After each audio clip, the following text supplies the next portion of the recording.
Cari telespettatori, ben ritornati insieme, spazio in collaborazione dello SPI-CGIL del Veneto. Parliamo di questioni che riguardano anche gli anziani, dico anche perché ci saranno tra i vari temi che riguardano il mondo degli anziani e dei pensionati, anche su vostra sollecitazione, alcuni che sono trasversali, un tema in modo particolare trasversale ma sta ugualmente particolarmente a cuore al sindacato. Ne parliamo, abbiamo il piacere di riavere qui con noi in studio con la segretaria generale dello SPI-CGIL del Veneto, Elena Di Gregorio, ben ritornata qui con noi.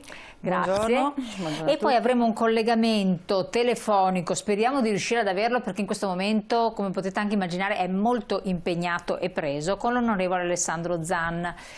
Naturalmente, se abbiamo il collegamento e riusciamo con lui, parleremo del DDL Zan, tanto controverso, tanto dibattuto sull'omotransfobia. Cercheremo di spiegare, far capire bene di che cosa si tratta, qual è la questione, ma in anteprima, prima di entrare poi anche in altre tematiche interessanti, apertura a case di riposo, visite, condizioni come avvengono, qual è la situazione e stimolarvi a vaccinarvi per quel che riguarda soprattutto fascia 60-70, mi raccomando, perché ci sono tanti quelli che stanno disertando, attenzione siete a rischio. Volevo dire, incominciamo un po' con la premessa, come mai questo tema di DDL Zan vi sta particolarmente a cuore, cioè che diventi una norma di legge. Qual è il punto cruciale che fa parte un po' delle vostre corde di sindacato dei pensionati?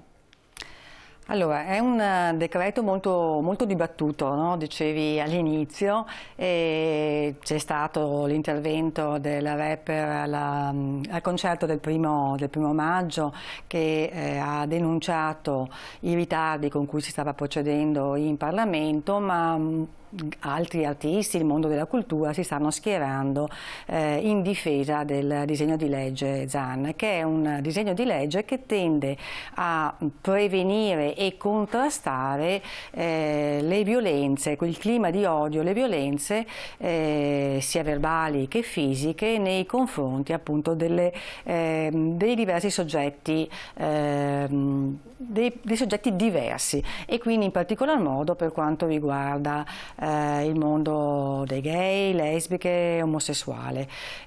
Su questo si è dibattuto molto, si sta dibattendo molto. Teniamo presente che è un disegno di legge che è stato approvato alla Camera a larga maggioranza, quindi adesso l'ostacolo è posto al Senato con delle motivazioni che prescindono dal merito del disegno di legge, sono a mio avviso delle strumentalità politiche.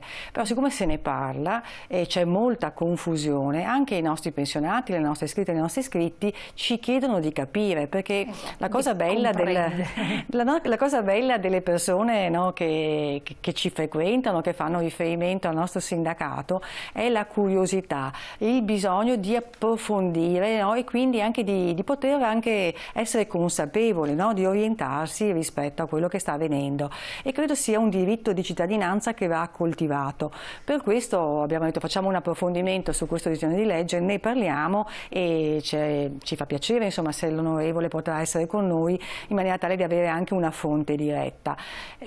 Noi come generazione, perché poi rappresentiamo un quarto dei cittadini di questo paese e anche nella nostra regione, rappresentiamo le pensionate, i pensionati, gli anziani e anche i vecchi, le persone più vecchie, e vorrei usare questa parola che tornasse in uso in termini positivi, perché anche troppo spesso nei confronti di vecchi si agisce una discriminazione, si usa in termini negativi, invece i vecchi sono quelli che hanno costruito il nostro paese, sono quelli che dalla liberazione in poi sono stati i protagonisti delle battaglie che hanno costruito la nostra società. Se oggi noi godiamo di determinati diritti, sono frutto appunto di quelle battaglie.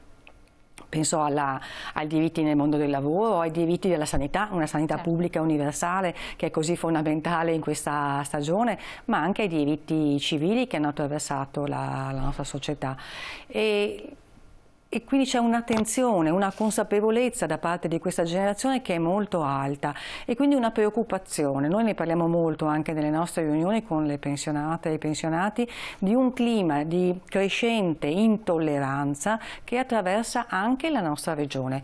Nei casi di omofobia noi abbiamo fatto una ricerca, insomma sono frequenti in tutte le città del Veneto, non ci sono zone franche rispetto a questo, ragazzi e ragazze che vengono assaliti molto verbalmente, ma a volte anche fisicamente, perché sono due coppie, due maschi, due giovani ragazzi che camminano, e anche non giovani, che camminano per mano in una città, oppure che osano baciarsi. E queste reazioni, che non sono episodiche, stanno crescendo, non vanno sottovalutate. Quindi ecco, noi non vogliamo voltarci indietro, ecco, cioè noi come generazione ci sentiamo responsabili anche nei confronti dei nostri figli, dei nostri nipoti, e vogliamo garantire anche a loro la libertà di scegliere e il rispetto della loro dignità come persone, indipendentemente dal loro orientamento sessuale. Assolutamente. Ecco, lei ha citato giovani, allora ci sono questi fenomeni tra i giovani, poi circolano soprattutto in rete, che sono anche abbastanza gravi, offensivi, perché ti celi dentro l'anonimato, no, del web, del social, eccetera, pensando di non esporti. Però c'è stato segnalato, cioè anzi ho fatto proprio delle ricerche individuali tra persone che conosco, eccetera, che molti dicono: ma guarda che sono persone anziane che hanno questa profonda intolleranza, perché vengono da una cultura completamente diversa. E più anziani sono, più hanno difficoltà ad accettare anche in famiglia l'outing, diciamo, di certe situazioni o manifestarsi. Sono a volte gli anziani che fanno il commento che può ferire nei confronti di coppie lesbiche. Insomma, sono stati raccontati episodi, sì, un po' pesantini effettivamente, poi lasciano il tempo che trovano, perché effettivamente uno dice: un anziano poi non ti può fare del male al di là delle parole. Però in questo caso qua è un DDL che vuole anche sanzionare gli atti discriminatori o di anche violenza verbale, no? In qualche modo dove si crea, e reiterati, ecco, soprattutto reiterati. Secondo me dovrebbe essere un passaggio proprio culturale, che non è così semplice, perché dove c'è il giovane è ignoranza, ma anche a volte cattiveria, perché tanto lo farebbe secondo me a prescindere, anche nei confronti dei disabili, insomma sono cose aberranti. Certo, infatti ci sono discriminazioni che proprio colpiscono la diversità. La diversità, dalle donne, dal tema razziale, che diciamo però sono già normati, no? Quindi hanno già delle forme di tutela nel nostro ordinamento, però quelli che sono rimasti fuori appunto sono queste caratteristiche, e quindi c'è bisogno, insomma, che la legge intervenga, anche perché a livello europeo è già stato fatto, nei paesi europei. Sì, l'Europa ci ha stimolato a intervenire in questo senso. Nei paesi europei appunto questo è già avvenuto, è avvenuto anche con la partecipazione, anzi a volte con la promozione dei partiti di destra, per cui è veramente incomprensibile, se non per motivazioni che esulano dal contenuto della legge, ma perché sono battaglie politiche, elettorali di altra natura, perché appunto è incomprensibile questa resistenza nei confronti di questo disegno di legge, questo ostruzionismo che stanno facendo in commissione parlamentare.